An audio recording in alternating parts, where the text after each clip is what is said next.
नमस्कार दोस्तों, आप सभी का इंजीनियर्स पॉइंट झांसी में बहुत बहुत स्वागत है। और इस चैनल में हम लोग वीडियो लेक्चर्स एक एक कॉन्सेप्ट की तरह समझ रहे हैं।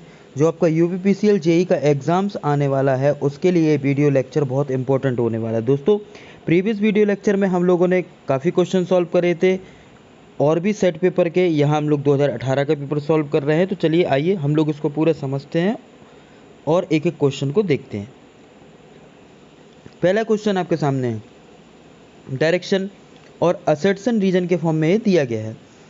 The 3 wire DC distributed system is preferred over the 2 wire DC distribution system. इसमें कह रहे हैं 3 वायर डीसी डिस्ट्रीब्यूशन जो होगा वो ज़्यादातर यूज किया जाता है 2 वायर डीसी डिस्ट्रीब्यूशन से। तो यस, बिल्कुल करेक्ट पॉइंट है ये कि 3 वायर सिस्टम को हम लोग ज़्यादा यूज करते हैं 2 वायर की अपेक्षा। नेक्स्ट, इसका रीजन क्या है? इसका रीजन क्या ये है? तो 3 wire DC system of the distribution is more safe. नहीं, ये इसका रीजन नहीं है। इसका रीजन क्या है? इसका रीजन है कि लायबिलिटी बहुत अच्छी होती है और इसकी इफ़िशियंसी बहुत अच्छी होती है। तो इफ़िशियंसी लेवल को ये बढ़ा देता है ना। ये सेफ़ तो नहीं होता क्योंकि जितने वायर कनेक्शन बनाएंगे तो इसमें कहीं ना कहीं फॉल्ट आने की संभावना बढ़ जाती है। यानी कि ए ऑप्शन करेक्ट है, आर करेक्ट नहीं होगा। तो इसमें पहला ऑप्शन दिया है both A R true, R is not the explanation of A, इस तरीके से आपको दिया गया है। नेक्स्ट है both A R R true, R is the correct expression of A, none of this A is true but R is false. तो यही ऑप्शन हो गया आपका, ये ऑप्शन हो गया चौथा option, A is true but R is false. ठीक है, चलिए नेक्स्ट दिया है if the PIV rating of the diode is exceed. अगर पीआईवी रेटिंग हम लोग किसी भी डायोड की बढ़ा दें, यानी कि आपकी जो नॉर्मल बीएम होती है ना, नॉर्मल क्या होती है बीएम, अगर इसकी पीआईवी रेटिंग बढ़ जाए, पीआईवी रेटिंग अगर इसकी बढ़ जाए एक रेंज से मैक्सिमम हो जाए, तो मैक्सिमम हो जाने पर इसमें क्या होगा, इसमें हीट उत्पन्न हो जाती है। क्या उत्पन्न हो जाती है? हीट। और हीट के कारण से ये डायोड डिस्ट्रॉय हो जाएगा। That means option third will be correct, है ना। तो चलिए next question, which of the following correctly define the power. कौन इनमें से पावर को करेक्टली डिफाइन करेगा? पावर देखिए आपको पता होना चाहिए कि नॉर्मल हम लोग जब भी बात करते हैं एनर्जी की, तो energy equals to power into time होता है। और पावर हमारे पास क्या होता है? Energy upon time. तो यहाँ पे नॉर्मल पावर डिनोट पूछा गया है, पावर आपसे पूछा गया है, तो पावर में हम लोग क्या बोल सकते हैं? देखिए पहला बोला एनर्जी, तो ये एनर्जी तो नहीं होगा, सिर्फ पावर एनर्जी थोड़ी है। वाट, वाट तो एनर्जी होता है, पावर थोड़ी होता है ना। तो ये हो गया आपका वाट आवर एनर्जी होता है, ये तो मात्रक हो गया। तो एनर्जी को ऐसे डिफाइन कैसे करेंगे? The rate at which energy is used, the rate at विच, जिस रेट से एनर्जी उत्पन्न होती है, मतलब इज यूज़ की जाती है, उपयोग में आती है, ठीक है ना, उपयोग में आती है, वही आपका क्या है? The rate at which energy is used is called power, is called power. तो ये होती है rate of change of energy is called power. तो यही ऑप्शन करेक्ट हो जाएगा। लेकिन इसमें देखा जाए अगर ध्यान से, तो ऑप्शन आपको 4 भी थोड़ा संभवतः सही लग रहा है। क्यों? क्योंकि इसमें लिखा था rate at which energy is generated. तो एनर्जी जनरेट नहीं है, एनर्जी यूज, जनरेट तो वो हो चुकी है। एनर्जी जो टाइम के अनुसार यूज हो रही है वही आपकी पावर होती है, वही आपका पावर होता है। इस बात को याद रखना है, लोग कन्फ्यूज हो जाते हैं। दोस्तों अगला क्वेश्चन दिया है यहाँ पे, which of the following is required in series RLC circuit to get Q greater than 1। तो अगर क्वालिटी फैक्टर 1 से अधिक आ रहा है, मैंने क्या बोला? अगर क्वालिटी फैक्टर 1 से अधिक आ रहा है तो इस स्थिति में ये सीरीज आरएलसी नेटवर्क में किसकी तरह बिहेव करेगा? तो देखिए दोस्तों, मैं आपको कॉन्सेप्ट बता देता हूँ, मैं ऑलरेडी इसके बारे में बता चुका हूँ कि देखिए आपकी एक कैरेक्टरिस्टिक होती है, सॉरी देखो, इसकी आपकी एक कैरेक्टरिस्टिक होती है। क्या कैरेक्टरिस्टिक होती? सीरीज आरएलसी नेटवर्क में क्वालिटी फैक्टर होता है इस तरीके से, और यहाँ पर ये मैक्सिमम आपको मिलता है। इसके पहले सर्किट आपका कैपेसिटिव होता है और इसके बाद यहाँ पे इंडक्टिव होता है। किसके बाद? रेजोनेंट फ्रिक्वेंसी, यहाँ पे रेजोनेंट फ्रिक्वेंसी होती है। तो आपसे बोला है Q greater than 1, quality factor 1 से अधिक है ना। तो सीरीज आरएलसी सर्किट बोला, तो ये किसकी तरह काम करेगा? मैं आपको बता दूं, क्वालिटी का मतलब क्या होता है? क्यू बराबर होता है ओमेगा एल अपॉन आर, ठीक है। ये मतलब होता है क्यू ग्रेटर देन 1 का मतलब क्या हो गया? फ्रिक्वेंसी जो है वो ग्रेटर देन कैसे हो गई आपसे? ग्रेटर देन कैसे हो गई आपसे? ग्रेटर देन हो गई 1 से। ओमेगा ग्रेटर देन 1 यानी क्यू ग्रेटर देन 1, तो ओमेगा एल ग्रेटर देन 1 यानी कि ओमेगा ग्रेटर देन 1। ओमेगा मतलब होता है resonant frequency, resonant frequency greater than 1 यानी कि एफ आर ग्रेटर देन 1। और अगर ये एफ आर ग्रेटर हो गया 1 से, तो ये यानी कि आपका अधिक हो गया, यानी कि सर्किट कैसा होगा? इंडक्टिव। और इंडक्टिव मीन्स हो जाता है X L greater R, X L greater R. अगर ये लेस देन होता तो हम लोग लिख देते हैं यहाँ पे X C less than R, XC less than R, तो यहाँ पे XL ग्रेटर आर हो गया, यानी कि which of the following is correct, option आपका यहाँ पे करेक्ट हो जाएगा वी, option B will be correct your answer. I hope आपको ये क्लियर हो गया होगा।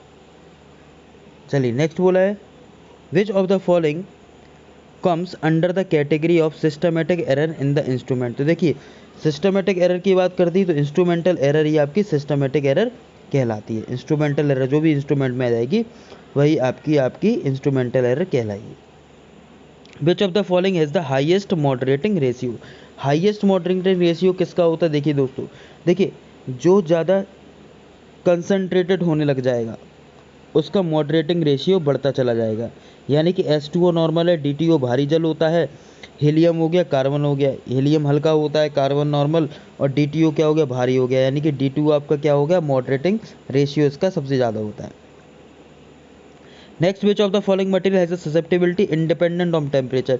किसमें ससेप्टिबिलिटी टेम्परेचर पर निर्भर नहीं करती। तो देखिए दोस्तों डायमैग्नेटिक मटेरियल जो होता है, डायमैग्नेटिक जो मटेरियल होता है इसमें आपको बहुत अच्छे से पता है ये रिपल्सन करता है, और रिपल्सन करता है तो इसकी ससेप्टिबिलिटी टेम्परेचर इंडिपेंडेंट होती है, इसकी रिसेप्टिबिलिटी टेम्परेचर इंडिपेंडेंट, बाकी की susceptibility directly proportional to 1/T। जबकि अगर हम बात कर रहे मटेरियल की तो किस मटेरियल में टेम्परेचर पर निर्भर नहीं करती, तो ये है आपका डायमैग्नेटिक मटेरियल। कौन सा है, डायमैग्नेटिक मटेरियल। तो बहुत अच्छे से आप लोग समझेंगे कि कॉन्सेप्ट को।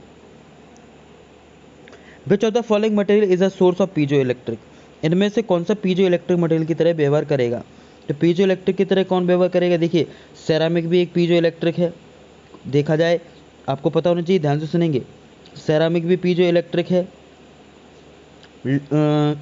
क्वार्ट्ज भी पीजो इलेक्ट्रिक है, लेड जिरकोनेट टाइटेनेट भी आपका पीजो इलेक्ट्रिक है, और बाद में हम लोग बनाते हैं लेड एलॉय भी आपका पीजो इलेक्ट्रिक होता है। लेकिन इसमें बोला है सोर्स ऑफ पीजो इलेक्ट्रिक, इसका सोर्स क्या है, तो दोस्तों लेड एलॉय आपका सोर्स है पीजो इलेक्ट्रिक मटेरियल का, जिससे हम सिंथेटिक पीजो इलेक्ट्रिक मटेरियल बना लेते हैं, जिससे सिंथेटिक पीजो इलेक्ट्रिक बना लेते हैं। तो lead alloy is the most important objective.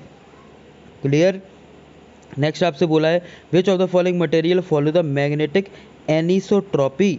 Anisotropy means हो गया मैग्नेटिज्म की प्रॉपर्टी को मेंटेन किए रखना, विषम दैशिकता ऊर्जा का पालन करना, मैग्नेटिज्म का गुण बनाए रखना, उससे एनर्जी को स्टोर किए रखना। तो ये कौन करता है, फेरोमैग्नेटिक मटेरियल ही होगा जिसमें ये घटनाएं होती हैं, फेरोमैग्नेटिक मटेरियल। ठीक है। अगला वो बोला है which of the following terms is analogous to conductivity. तो कंडक्टिविटी का बिल्कुल एनालॉगस कौन सा है, देखिए अगर इलेक्ट्रिक फील्ड में बात करें तो कंडक्टिविटी, मैग्नेटिक फील्ड में बात करें तो परमिएबिलिटी, यानी कि option second will be correct. तो ये हो गया permeability. Which of the following falls under the category of 3 pin voltage regulator IC. तो 3 पिन वोल्टेज रेगुलेटर आईसी कौन सा होता है, तो नॉर्मली ये तो ऑब्जेक्टिव याद करने वाले हैं, फिक्स्ड वोल्टेज रेगुलेटर और वेरिएबल करंट रेगुलेटर।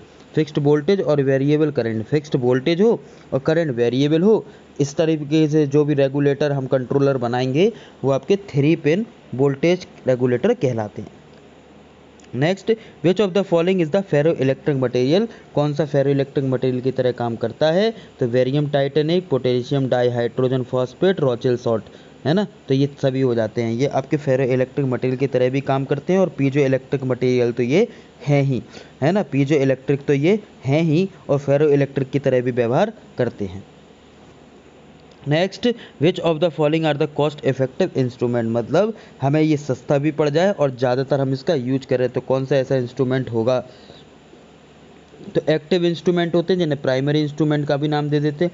दूसरे farmer is passive instrument and later is active instrument. पहले पैसिव लगाते हैं फिर आपका एक्टिव लगाए जाते हैं।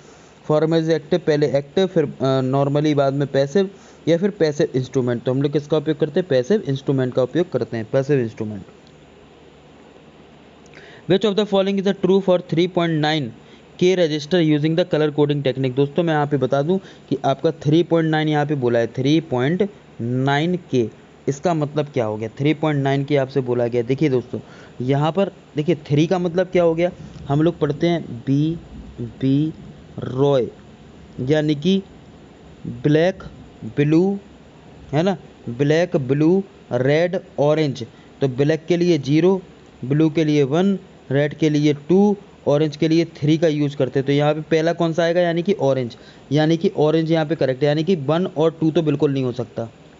अब या तो 3 होगा या 4, ऑरेंज हो गया। चलिए भाई ऑरेंज हो गया, इसके बाद देखते हैं 9 दिया है, 9 का मतलब क्या होगा, बीबी रॉय बाय हो गया है ना, फिर गिरी गिरी है ना, क्या बोला ध्यान से सुनेंगे, बीबी रॉय ग्रीन, फिर बीबी रॉय बलबीर यानी कि आपका black, blue, red, orange, yellow. ठीक है, ये होगा आपके 0 से लेके 4 तक, 0 से लेके 4 तक। फिर उसमें ग्रीन, ब्लू, वायलेट, ग्रे है ना, ये क्या होगा, ग्रीन, ब्लू, वायलेट। ध्यान से सुनेंगे नंबर, ये कौन सा हो गया, इसे 5 नंबर, इसे 6 नंबर, इसे 7 number.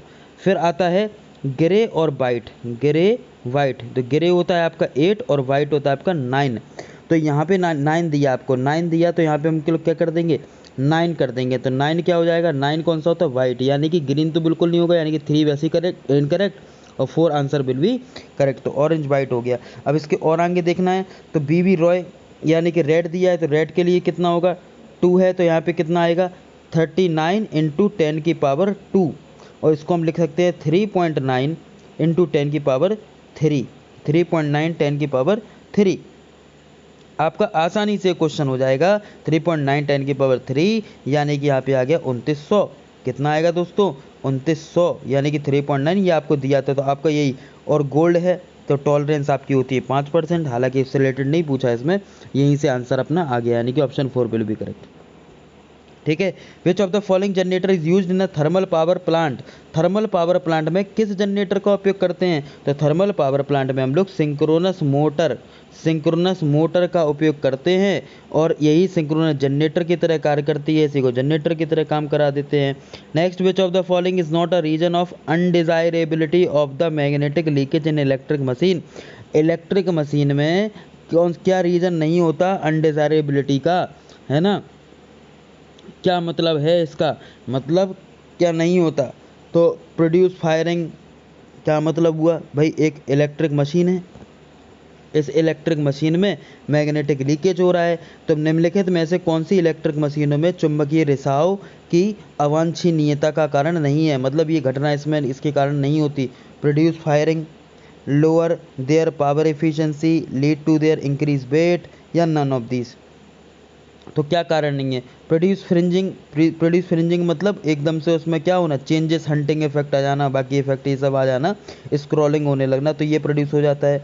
Lower their power efficiency कम हो जाती है, तो एफिशिएंसी इसका कारण नहीं है, इसमें लिखा है lower their efficiency, lower their power efficiency, तो यही कारण नहीं है इसका, और बाकी कारण हो सकते हैं, वेट एकदम से चेंजेस हो जाना।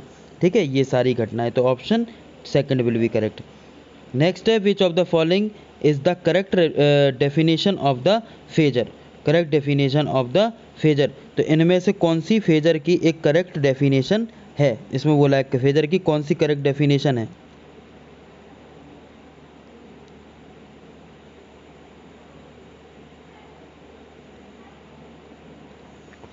ठीक है, फेजर को कौन दर्शाता है इसमें से, ठीक है, फेजर देखिए, फेजर क्या होता है, फेजर होता है परिमाण और दिशा, जिसको बोलते हैं resultant and angle, resultant and angle, या फिर magnitude and direction, magnitude and direction के नाम से भी इसको हम लोग जानते हैं। तो इसमें बोला है करेक्ट डेफिनेशन ऑफ फेजर की क्या होगी, the instrument use for the measuring the phasor of the unbalance 3 phase load, ऐसा तो कुछ नहीं, a line representing the magnitude and direction of alternating quantity, magnetic and direction को main, a line which represent the magnitude and phase of alternating quantity। देखो magnitude and phase, अगर देखो magnitude शब्द लिखा है, मैंने क्या बोला, अगर magnitude शब्द लिखा है तो phase लिखेंगे, और लेकिन अगर resultant शब्द लिखा तो डायरेक्शन लिखेंगे। समझ में आ रही बात की नहीं, यहाँ पर थ्योरी में अंतर है बस, मैग्नीट्यूड के साथ हमेशा फेस आएगा और रिजल्टेंट के साथ डायरेक्शन आएगा, यानी कि option third will be correct. Which of the following is the correct formula of specific resistance, तो आपको पता होना चाहिए, स्पेसिफिक रो बराबर होता है R A upon L, rho बराबर R A upon L, rho बराबर R A upon L. Which of the following is the most common wave form of AC signal, तो एसी सिग्नल की मोस्ट कॉमन कौन सी होती है, एक sinusoidal wave form होती है, यही आपकी एसी सिग्नल कहलाती है। Next, which of the following symbol represent absolute permittivity of dielectric medium. ठीक है, तो देखिए एब्सोल्यूट परमिटिविटी क्या होता है। एब्सोल्यूट परमिटिविटी वैसे तो एप्सिलॉन बराबर होता है एप्सिलॉन आर एप्सिलॉन नॉट, और एप्सिलॉन आर बराबर एप्सिलॉन अपॉन एप्सिलॉन नॉट। जो एप्सिलॉन नॉट है यही आपकी क्या कहलाती, एब्सोल्यूट परमिटिविटी कहलाती। क्या कहलाती, एब्सोल्यूट परमिटिविटी। अगर रिलेटिव पूछे तो epsilon equals to epsilon upon epsilon naught, ये आपकी रिलेटिव कहलाती। और एप्सिलॉन नॉट क्या है आपकी, एब्सोल्यूट परमिटिविटी कहलाती है। तो option second will be correct. Sorry इसमें एक गड़बड़ ये हो गई। हाँ, इसमें बोला है absolute permittivity of the dielectric medium. Dielectric medium के बारे में पूछ लिया तो एप्सिलॉन बराबर एप्सिलॉन नॉट एप्सिलॉन आर, जो मैंने लिखा हुआ था पहले यही होता है इसका, एप्सिलॉन नॉट एप्सिलॉन आर। तो यहाँ पर एप्सिलॉन क्या कहलाएगा, एब्सोल्यूट परमिटिविटी, और यहाँ पर एप्सिलॉन नॉट जो होता है ये कहलाता है permittivity in any medium. Permittivity in any medium, कौन से मीडियम, एयर में। और एप्सिलॉन आर क्या होता है, ये रिलेटिव परमिटिविटी होती है। तो एप्सिलॉन आपका यहाँ पे क्या हो जाएगा, एप्सिलॉन बराबर epsilon naught epsilon R, option third will be correct. हाँ, अगर इसमें ऐसा पूछते कि परमिटिविटी इन अ एयर, है ना, तो परमिटिविटी इन अ एयर क्या होता है, एप्सिलॉन नॉट। रिलेटिव परमिटिविटी पूछता तो एप्सिलॉन आर होता है। तो ये छोटी छोटी चीज़ें हैं। चलिए, तो आई थिंक आपको इस वीडियो लेक्चर में 20 तक पूरे क्वेश्चन बहुत अच्छे समझ में आ गए होंगे। नेक्स्ट वीडियो लेक्चर में हम लोग इसके आगे के बारे में बात करेंगे। ओके दोस्तों, if you like this subscribe the channel, share the video. नमस्कार, शुक्रिया, आदाब, जय हिंद।